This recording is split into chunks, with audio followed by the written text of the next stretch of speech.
Wow. Just caught a beautiful sunset. Look at it. Let me hold my camera really still. How lucky am I?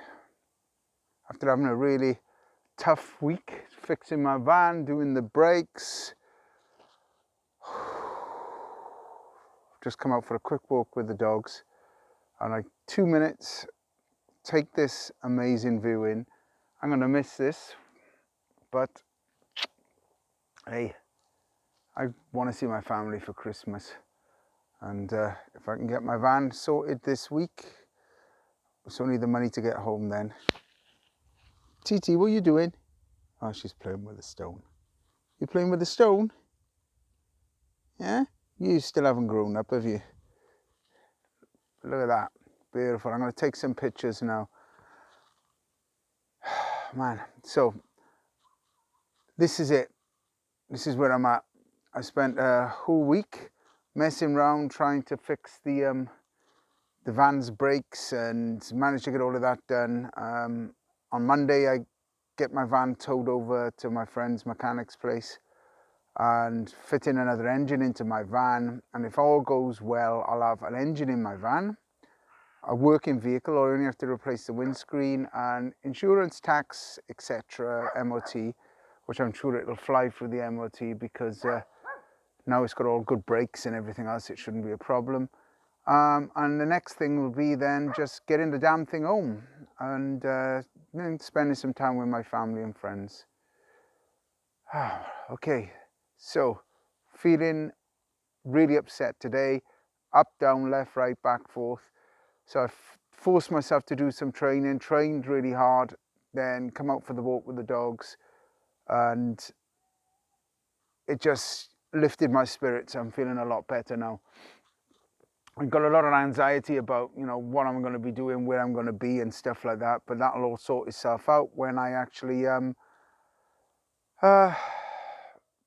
get myself a bit settled, On one hand, I can't wait to get home and see my family. On the other hand, I'm not going to see Anna in person anymore in the flesh, and I will miss her.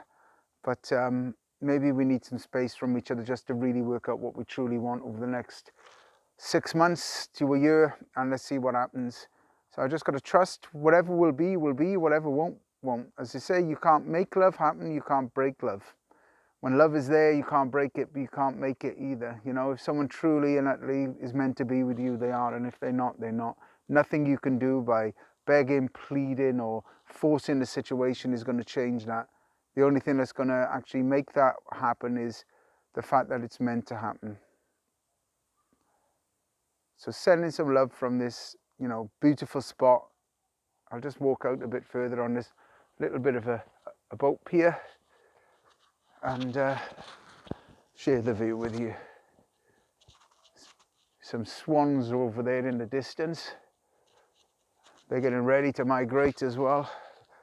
So this is the area I walk from in the back in the winter. I walk from here out onto the ice, all the way out there into the centre, and over there in the distance you'll see that little beige bit. That's the beach, and that's the beach I walked onto. So I walked all the way out into that ocean from here and all the way across to that beach all the way over there, and that's the beach I usually go to as well. So they're all connected. There's an amazing walk up on the mountain up behind this building as well here. And there's a road that runs all the way out around this coast here, all the way out. So I've kind of learned about this area. I've been here 7 years now, and it's been an experience I never would have been exposed to. I would never have thought to move to a country where you get like -24 sometimes in the winter, but it's usually about -5 to -10 to -15. And it's been a real eye-opening experience. It's something that's really taught me that there's many different ways to live. My choice would be to head to a warmer climate. Oh, Milo doesn't like the birds. Don't like the birds, do you, Miley? Is it a birdie? Can you hear him? Don't trust them birds, do you, Miley? Look at her lying here. You good girl, Thelma. Jack waiting to go for a walk.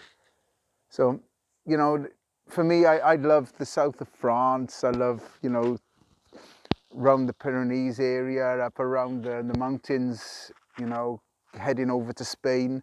I love all of that area. I love, you know, living in a warmer climate because of the fact I have a motorbike. So that would be my choice, and who knows, my dream might come true. Who knows where I'll be over the next year or so, because I'll have my van, I can travel a bit.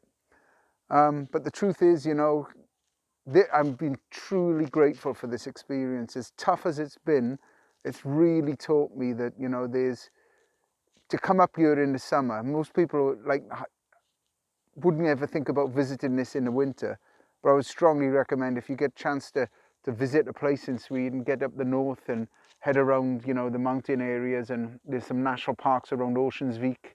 The closest airport is a place called Umeå, and there's a one in Oceansvik as well, actually. And if you ever get the chance to come out here and visit this and see it in its majesty, there's really still so much untapped nature here, and you can go for a walk on the mountains and you never meet anybody. It's truly amazing that you can be in this environment and just walk for miles, and just, I've not bumped into one person sometimes. And if you're in the UK, you just got constantly people after people after people, you bump into them. And I like the solace, I like being on my own sometimes, so I will miss that, and I'll be searching for places in the UK where I can get away and not be around people, because sometimes you just need that. You know, if you're constantly worried about being on your own, you're never going to truly find out who you are. You're only worried about being on your own when you don't know yourself, and you're only going to get to know yourself by being on your own and discovering what your fears are. And, you know, I love company, I love being around people, I love socializing, but I also found that I truly do need moments like this where I can just stand here and absorb nature and be with my dogs and, you know, just realize what life is all about. Taking a deep breath of air and realizing that I'm alive. I am alive. And as long as I'm breathing and I can able to move and I'm able to get places, I've got a chance to change my future. I might be 49, but my life isn't over yet. I'm going to do everything in my power to make a success of myself in these last 10, 15 years, 20 years of my life. I don't know how long I'm going to live, but who knows? All I can say is, let's give this the best shot I can, and let's hope I can, you know, represent the true meaning of what it's like to be, you know, an enlightened man and a self-knowledgeable man, and help to guide people to make them realize it's not as difficult as they think it is. Sending some love from Sweden, and bye for now.